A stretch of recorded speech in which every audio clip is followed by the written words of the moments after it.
The gold market, the gold futures market has not gotten control back of the gold price. Open interest remains extremely depressed, has not recovered despite the supposed ceasefire between Israel and the US and Iran.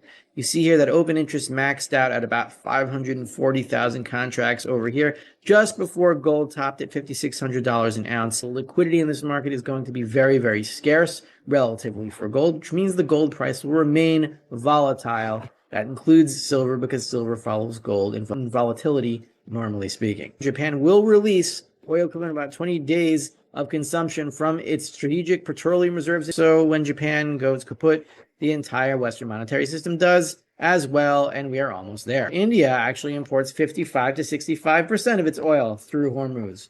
And the potential trouble spot for India if they lose their oil is also its currency, which we see is at all-time lows already at about 93 per dollar. Just ignore the news, ignore what people saying about the war, and just watch markets. What are the oil markets actually saying? They're saying that Hormuz is still closed. Let's go to the slides, and we will begin with open interest, and then we will talk about how much time remains before the oil market implodes or explodes, and which countries are going to be at ground zero, and how much time do each of them have before they run out of oil reserves and things get really bad. So let's check it out. First of all, we see here the interplay between open interest and the gold price. Talked about this last week, but there are some other interesting details here that I didn't point out before. The blue is the price, and the green bars are the open interest. You can see here we are below 360,000 contracts still. We went up slightly. It looked 2 days ago that we were up about 20,000, 375,000 contracts, but those turned out to be preliminary numbers by the COMEX or the CME or whoever runs that thing. And it turns out that preliminary numbers can be way off the actual numbers. Why? I don't know why. I don't know what the mechanics are here, but that's what it is. So we're still at very, very low open interest numbers that we haven't seen since 2012 or 2008. Actually, 2009. 2009. That's the one. Post-financial crisis. This is extremely low, which means that liquidity in the gold market is going to be very, very low, which is exactly what we are seeing. But I want to point out these candles over here. What if I told you the gold market is flashing the same warning signs we saw before the 2008 financial crisis? But almost no one is paying attention. Rafi Farber just dropped a chilling breakdown showing that liquidity in gold is collapsing.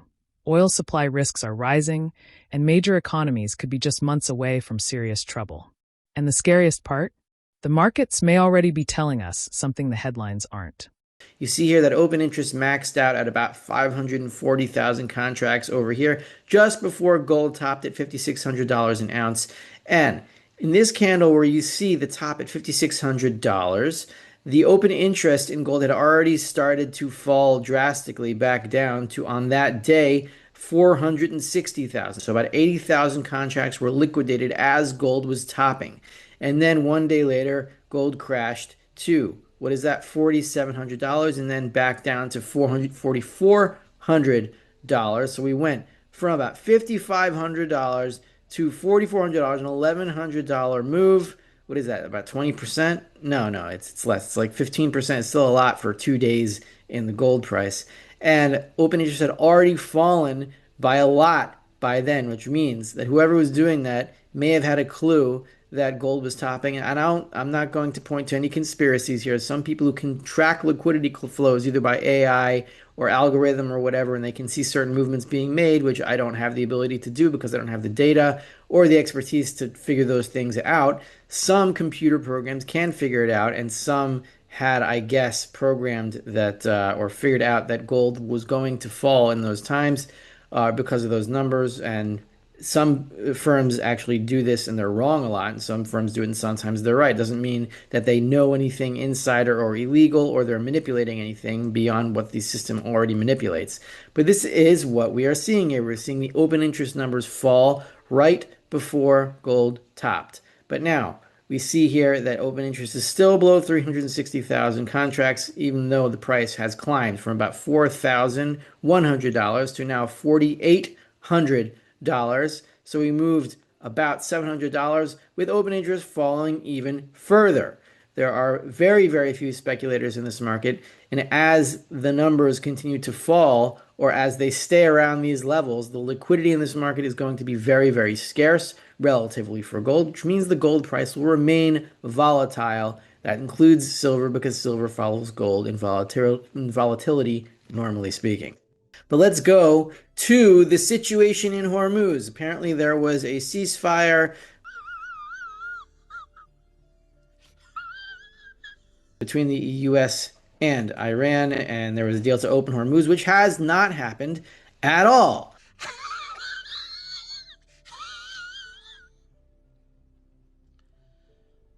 This is the chart of what the strategic petroleum reserves are for the countries that are most reliant on the Straits of Hormuz. Does not include the United States. I don't know why the United States is here because they're not really reliant on the Straits of Hormuz. They only import about 5% of their oil from there.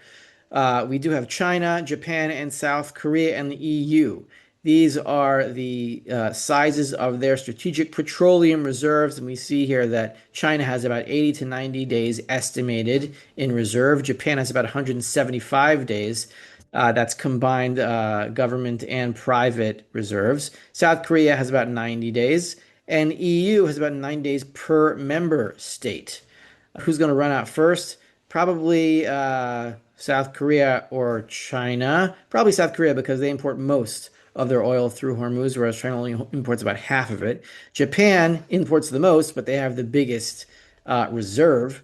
So we're going to go to the next slide here and we see Japan and the Strait of Hormuz. So Japan says here, this is from HormuzStraitMonitor.com. You can check it out yourself.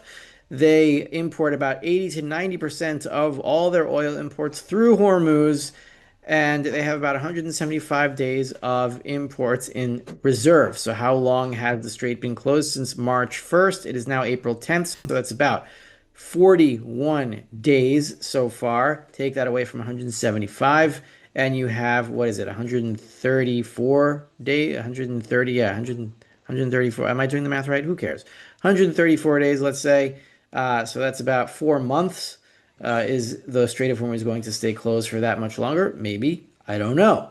Why would Iran open it? I'm not sure. They pretty much lost everything by now, and maybe to save their power plants. But I don't think anyone's going to bomb their power plants. I think that was a bluff from the beginning. But anyway, you can see Japan is in serious straits here. Pun intended. Get it? Straits. Japan 10-year bond yield has now hit 2.442. This is a new high. The high in 2026 was about 2.4 something right here. Now we're at 2.44. And as you know, my thesis is, if you've been watching these videos or following me on Substack, that the higher Japanese interest rates go, the weaker the yen gets, generally speaking, because the yen is the Japanese government bond market. They are the same thing. Now we see here a tweet from Javier Blas, who's the commodity guy at Bloomberg, and he says this is now confirmed. Japan will release oil equivalent about 20 days of consumption from its strategic petroleum reserves in May, Prime Minister Sanae Takaichi said. So that's 20 days release, and they've already gone through about 41 days, so that's 61 days. So 175 minus 61 is 104. So we have about 3.5 months left of oil for Japan until they completely run out, and the country stops. Isn't that exciting? So Japan here, this is the long-term chart of the 10-year bond yield. So you can see here 2.44 as we saw in the previous chart. This is going all the way back to the late 80s. And we see here that the high in the January 1999 was 2.695 over here. Trading Economics has a slightly different number. This is CNBC chart. I don't know which one is true and which one is lying. But whatever it is, we're around that high here, and after that we have basically outer space over here, which is not good if you're a Japan guy or anyone who depends on Japan, like everybody, because they have a huge carry trade, which keeps the fiat system alive. Let's start with gold. Right now, the gold futures market is losing participation fast. Open interest, basically the number of active traders, is sitting below 360,000 contracts. That's levels we haven't seen since the 2008 to 2009 crisis. And here's why that matters. When participation disappears, liquidity dries up. And when liquidity dries up, even small money flows can trigger massive price swings. That's exactly what we saw recently. Before gold peaked around $5,600, Open interest had already dropped by about 80,000 contracts. Smart money was quietly exiting while prices were still rising. Then, within just 2 days, gold crashed nearly 15%. That's not normal volatility. That's a liquidity vacuum. Now here's the real warning signal. Gold has recently risen again, but open interest has dropped even further. That means this rally is built on weak conviction. And historically, those kinds of moves don't end well. Now let's zoom out, because this isn't just about gold. This connects directly to a much bigger global risk: oil. The Strait of Hormuz, one of the most critical oil supply routes in the world, is still effectively blocked, despite what headlines suggest. And the consequences are massive. Countries like Japan, China, South Korea, and India rely heavily on this route for energy. Let's break it down. Japan imports up to 90% of its oil through Hormuz. South Korea, about 70 to 80%. India, roughly 55 to 65%. Japan may have around 175 days of reserves, but it has already burned through over 40 days. And with planned releases, that buffer is shrinking fast.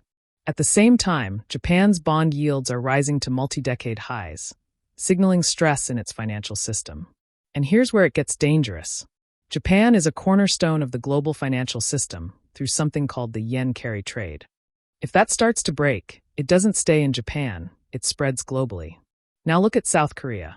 They may have only about 50 days of oil left if supply disruptions continue. And their currency is already hovering near crisis levels last seen in 2008. Then there's India. Heavy dependence on oil imports plus a weakening currency near all-time lows creates a dangerous combination: rising inflation, slowing growth, and potential currency instability. But here's the key takeaway from all of this. Don't just listen to the news. Watch the markets. Because right now, markets are signaling weak liquidity in gold, rising volatility in metals, ongoing stress in oil supply, and increasing pressure on global currencies. Even gold and silver prices rising could be a signal of declining confidence in fiat systems, though it's not as simple as the dollar is collapsing. Markets reflect reality, but also speculation, positioning, and policy. So when Japan goes kaput, the entire Western monetary system does as well, and we are almost there. South Korea and the Strait of Hormuz. What about South Korea? It imports 70 to 80% of its oil through Hormuz. And we see here, where is the potential for a crisis in Korea? It's not quite in the 10-year yield, though it could be, though history says that the South Korean won is more of a troublemaker than the 10-year Korean bond, whatever they call their bonds. So we see here that the Asian financial crisis in 1998 saw the Korean won crash from about 800 to about 2,000 per dollar. And we had another crash in 2008, and it looks like we are at 2008 crash levels over here of about 1,500. And so this could erupt at any time, and South Korea could lose its currency if it loses its oil reserves. They have about 90 days, and we've done about 41. So maybe about 50 days left here for South Korea to run out of oil. Who knows what happens then? Do they start importing from a different country? I don't know, but it's not good for them. India and the Strait of Hormuz. So India actually imports 55 to 65% of its oil through Hormuz. And the potential trouble spot for India if they lose their oil is also its currency, which we see is at all-time lows already at about 93 per dollar. And the currency has been weakening since the late 1970s, and this could crash at any time, especially if they don't have any oil to run their economy. If you can't run your economy, your currency dies with it. But which country involved in this war currency is at an all-time high? That's actually Israel. The US dollar to Israeli new shekel ratio is now down to about 3. We're at 3.0367. If we look at an all-time chart here, squeeze this out, or not squeeze, it's the opposite squeeze, broaden this out to 1985 with the founding of the Israeli new shekel. And we're pretty much at a major high, not all time, because we were back here in 1995 before the currency actually stabilized in 2000. We're at 3.03. Why is the shekel strengthening? We are at about 30-year high here of 3.03. And what was the low today? It was like, oh, wow, 2.92. We went below 3 shekels to a dollar. Wow. So the shekel has, since October 7th, since the big attack in this whole war broke out, the shekel has gone from 4 shekels per dollar to below three. That's a 25% increase in the shekel to the dollar. And yes, this is irrelevant in terms of the end game because the shekel basically is the dollar because the Bank of Israel owns only dollars. But well, whatever. I mean, investors seem to want the shekel for some reason. You guys take shekels? Just got back from a trip to Israel. All I got is a fistful of shekels.